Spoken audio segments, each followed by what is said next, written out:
Hi, everybody. We are about to begin week 6 of our course. So,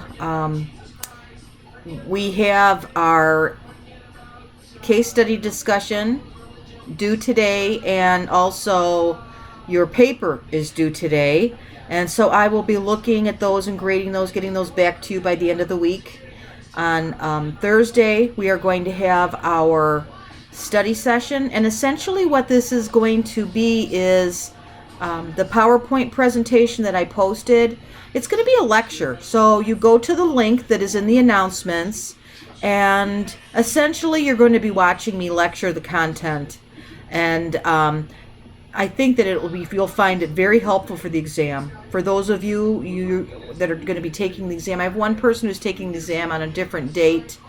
You'll be seeing that shortly. I don't open up that link until about Friday or so. You'll see it. So there's no visibility, so you can't see midterm because I haven't opened it yet. But that's not unusual. That's how I do things. So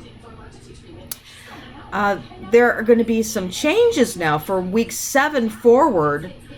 You are going to be doing clinical round discussions as opposed to the case studies. And clinical round discussions are a little different. And I wanted you to see what a past course had done, so that you can have an understanding of what the expectation is going to be for you. So this is one of my previous classes. And I'm going to go to week 7 so that you can see what it is, or what it looks like. So essentially what you're going to do is you're going to choose a patient that you've seen in the clinic. Now this cannot be a normal patient. This isn't going to be a regular gynae check or a prenatal check or a postpartum check. This is a complicated patient. This is a patient with a diagnosis that needed some sort of an intervention. So you've got your STDs, you have UTIs, you have dysmenorrhea.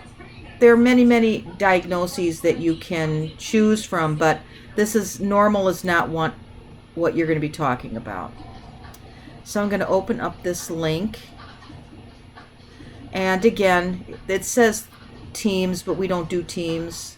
This is when I used to have 30 and 40 students in a course, so the team we have is perfect now. So what do I want you to do? I want you to write a focused note. Now, a focused note, this note's a little more extensive than a focused note. Let's see if I can find something that's a little less extensive than a focused note. A focused note has a couple of important criteria. They have a chief complaint, they have an HPI, basic information in here, okay? Review of systems. Those are components that are always necessary in a note. So any note that you write, you have to have those components present. And then your exam. And a focused exam, you stick with the body systems that are relevant. So when you're writing a note, your chief complaint is actually what's going to dictate all of your documentation. So the chief complaint should really consist of 1 or 2 words that describes why the patient is coming to clinic today, whether it's annual check or painful period, something like that. It's 1 or 2 words. Now the HPI, the history of present illness, expands on that. So the HPI is dependent on what the chief complaint was. So we're going to expand on that. Patient presents with painful periods times 2 months, states that she's saturating a pad every hour with plum-sized clots, has taken Motrin 800 milligrams every 6 hours without relief from pain, describes pain as crushing. So the HPI you can expand a little bit on. And so any body system that you have mentioned in the HPI is going to be mentioned in the review of systems. So in the review of systems, now do I have to, I always am going to comment on, awake, alert, oriented, all of that stuff. But otherwise, I only have to comment on things that she's mentioned in the HPI. Or the best way to do it with your review of system is you can write all systems negative except for those noted in the HPI. And believe it or not, when I document, that's what is in my electronic medical record. So you can just say it all in one word. Another thing that you need to be mindful of is that when you're doing your physical assessment, if you mentioned it in your review of systems or if it's in your HPI, you have to make note that you examined it in your physical. And then I want you to have an assessment and a plan. Now, this particular patient was experiencing a miscarriage, and so I want you to define that. How is that defined? What are the signs and symptoms? What risk factors are present? How is it diagnosed? What is the treatment? Is there any prevention? And then you need to have references. Now, I expect all of these categories will be covered when you are writing your note. We've gotten a little bit of background from this focus note that you're writing here, and then you're going to expand on that diagnosis that you've chosen with the definition, the signs and symptoms, the risk factors, how is it diagnosed, the treatment, and is there any prevention? And then you're going to go back and forth amongst your peers just as you've done in the past. I don't want you to think outside. I want you to think outside of the box. I've had some students that have contacted me and said, well, I would really like to use this patient. She presented with this, and it was kind of an interesting diagnosis. It wasn't like so hit you in the face, women's health, but it was a fantastic topic. It was very interesting, and I think that we all learned from it. So I said, go ahead, go for it, see what happens, and it was received quite well. So don't be afraid. If you have a question, because this is women's health, so the topics that you're choosing should be related to women's health. But if it is something that's kind of on the line, don't hesitate to ask me, and we'll have a conversation, because I don't want anybody to miss a point or a potential learning opportunity. So that is that information. Now, also, something I wanted to mention too, I'm going to go to the calendar real quick. Unfortunately, some students did choose case studies from the Quinn book. And one of the challenges of doing an online class is I can try to be as clear in my assignments as I think I can be, but I have 16 people interpreting what I'm saying differently. So we did have a few students who chose case studies from the Quinn book. I wanted you to choose patients that were in clinic or a diagnosis of something that was timely and interesting today related to women's health.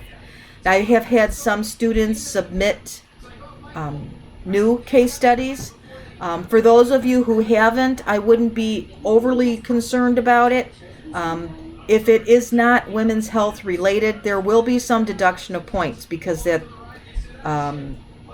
is just the way it is. It's a women's health course. And but I do understand that there may have been some confusion about the topic, even though I did send you out a note and I did mention it in our conversation last week. So I'm going to start reading those. I've read them all and I've commented them all, but I haven't given people an opportunity to read. I haven't read the ones that for those who decided to redo it. So those grades will be coming, and then the papers will be coming. Something I want to make note of too is late assignments.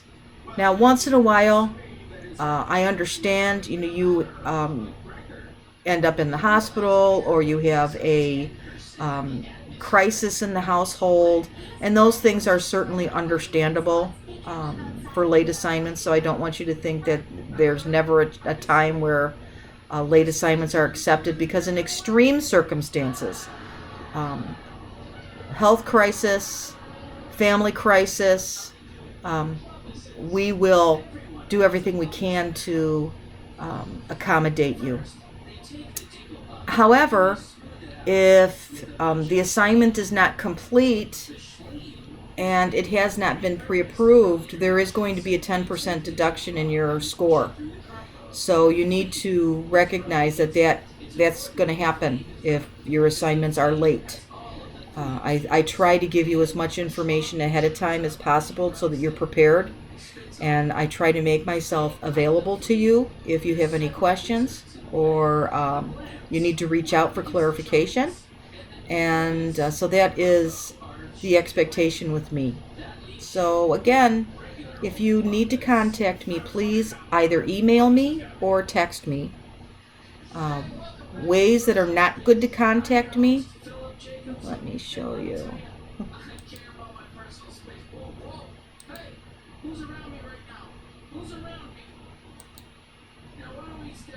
Okay, so here's where I make when I send you guys messages, I do it in my announcements. And so sometimes people respond to my announcement. I can't see it. So unless I'm on my computer, and I do everything on my phone because, I work in the clinic and I'm in my doctoral program also. So one of the reasons I get back to you so soon is because I have everything linked up to my phone. But this doesn't go to my phone, so please don't ask me a question here because I won't see it. Email me.